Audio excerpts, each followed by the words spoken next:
ہے انڈو پاک میں ہی پورے رائج ہے، تو اس کو ہمیں فیس کرنا پڑے گا. لیکن انسانوں کو لوگوں کو یہ سوچنا ہے کہ وہ ایک فریج خریدنے جاتے ہیں تو اتنا کچھ چھان بین کرتے ہیں کہ غلط نہ لے آئیں، لیکن اپنے مرض کے بارے میں ان کو ذرا فکر نہیں ہے، اپنے جسم کے بارے میں ذرا فکر نہیں ہے. آپ کے غلط دوا کھا لیں گے تو کچھ نقصان ہو جائے گا، اس نقصان کا نتیجہ ساری زندگی بھگتنا پڑے گا. ٹھیک ہے، دیکھی جائے گی، اللہ مالک ہے، لیکن باقی چیزوں میں اللہ مالک نہیں ہے.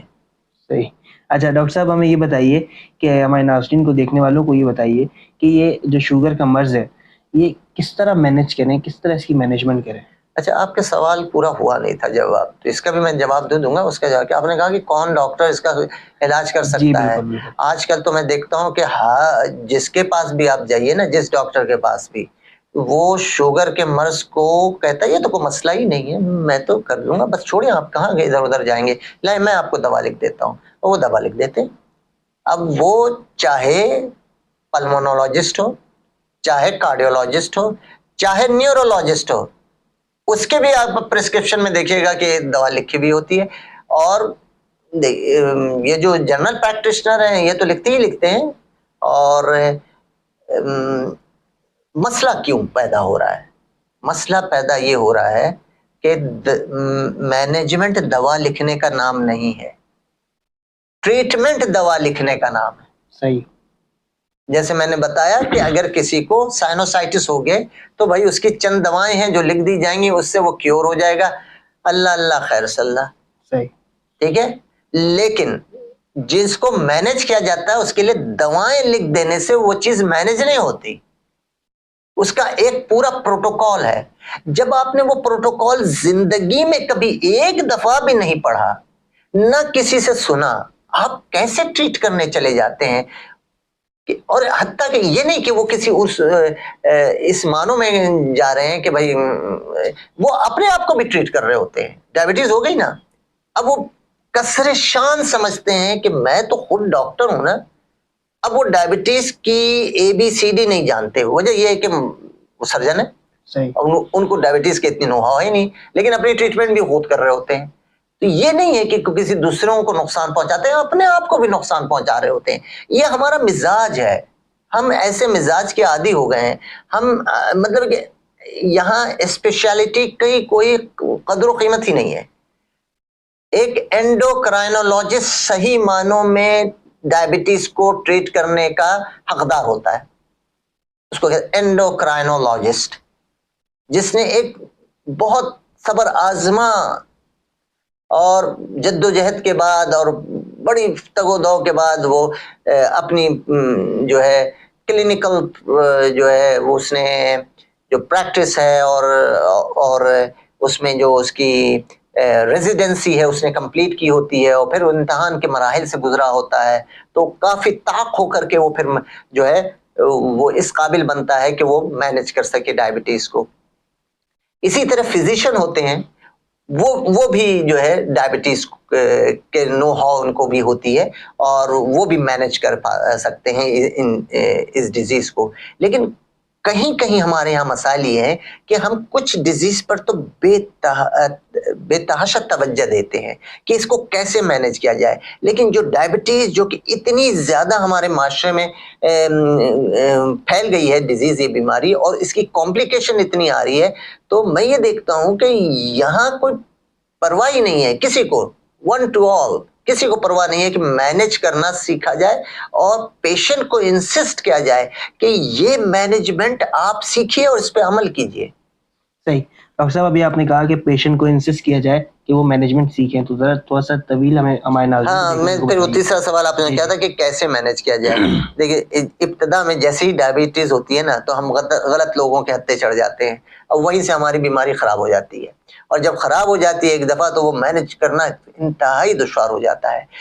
کبھی بھی یہ یاد رکھیے، ٹائپ 2 ڈائبٹیز کی بات کرنا ہو، ٹائپ 1 کی نہیں. ٹائپ 2 ڈائبٹیز جن کو بھی ہوئی ہے ان کی ابتدا دوا سے نہیں ہوتی ہے. صحیح. جیسی اگر یا تو وہ کمپلیکیشن کے ساتھ بعض اوقات آتے ہیں، انہوں نے فکر ہی نہیں کی، انہوں نے کبھی رسک فیکٹر جانتے ہی نہیں ہیں.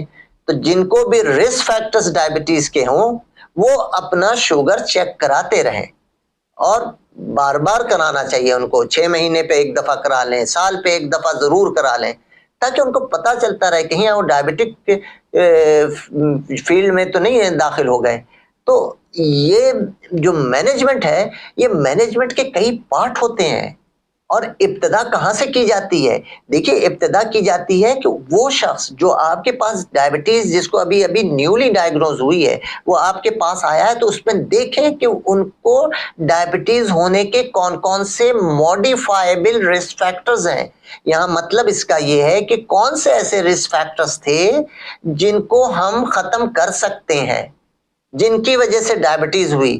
تو آپ کو وہ، اب آسانی کے لیے میں 2-4 ایگزامپل بتاتا چلوں جاؤں۔ ایک شخص آیا ہے 100 کلو ویٹ کے ساتھ، اور اس کا BMI 35 ہے، اور وہ آ کے بتاتا ہے کہ ڈاکٹر صاحب مجھے ابھی شوگر ہو گئی ہے۔ تو بھائی اس کا علاج نہیں، اس کو مینج کیا جائے گا، اسے بتایا جائے گا کہ دیکھو تمہارا موٹاپا یہ سب سے بڑا فیکٹر ہے۔ پھر اس سے پوچھا جائے گا کہ کیا تم ایکسرسائز کرتے ہو؟ وہ کہے گا کہ نہیں۔ ظاہر سی بات ہے، جو ایکسرسائز کرتا ہے وہ 100 کلو کا کیسے ہو سکتا ہے؟ تو ایکسرسائز کرنے والا بندہ کبھی 100 kg کا نہیں ہو سکتا، جو کہ پراپر ایکسرسائز کرے۔ یہاں پر تو لوگ یہ کہہ دیتے ہیں ہم تو کھانا پکاتے ہیں، ہم ایکسرسائز ہو جاتی ہے ہماری۔ تو بھائی یہ اس طرح کی ایکسرسائز نہیں ہوتی ہے۔ ایکسرسائز کا باقاعدہ ایک وہ بھی پروٹوکول ہے جس سے کی جاتی ہے۔ تو ایکسرسائز اگر وہ شخص نہیں کرتا ہے تو سیڈنٹری لائف ہے، یہ بھی ایک رسک فیکٹر ہے۔ پہلے اس شخص کے رسک فیکٹرز کو تو اسیس کر لیں، تب اس کو ہر رسک فیکٹرز پہ کام کرنا پڑے گا۔ دوا نہیں لکھی جائے گی، بلکہ ان رسک فیکٹرز پہ کام کر کے، ان رسک فیکٹرز کو منیمائز کر کے اس کو واپس ہم لے کر کے آئیں گے۔ اس کو لائف اسٹائل موڈیفیکیشن کا نام دیا جاتا ہے۔ پھر ہم خوراک میں دیکھیں گے کہ وہاں کیا مس مینجمنٹ ہو رہی ہے اس شخص سے، وہ کیا کھا رہا ہے اور جس کو اس کو نہیں کھانا چاہیے، اور اس کو اس ڈائٹ پہ لے کر کے آئیں گے، پراپر ڈائٹ پہ، جہاں وہ پراپر ڈائٹ لے کر کے اپنی جو انیشیل ابھی ڈائبٹیز ہے اس کو ٹھیک کر لے۔ اس کو دوا کی قطعاً کوئی ضرورت نہیں ہوتی ہے، دوا کی ضرورت تو تیسرے اسٹیپ پہ آتی ہے۔ ہم کیا کرتے ہیں یہاں پاکستان میں شیورلی کہہ سکتا ہوں کہ تقریباً 70% جو نیولی ڈائگنوز ڈائبٹیز ہوتے ہیں ان کی ابتدا ہی غلط ہوتی ہے، ان کی مینجمنٹ کی ابتدا ہی سرے سے غلط ہوتی ہے۔ صرف 25% کو ذرا کچھ، چونکہ وہ ڈھنگ کے ڈاکٹرز کے پاس پہنچ جاتے ہیں جو کہ اس مرض کی جو علاج ہے اس کی استعداد رکھتے ہیں، تو ان کے پاس جانا چاہیے ہمیں، تاکہ آپ کی یہ بیماری مینیجبل رہے۔ ہم اسے اتنا خراب کر دیتے ہیں اور اس کے بعد آتے ہیں تو جس کی وجہ سے یہ مینیجبل بھی نہیں رہتی۔ صحیح ڈاکٹر صاحب، بہت شکریہ آپ کے قیمتی وقت کا۔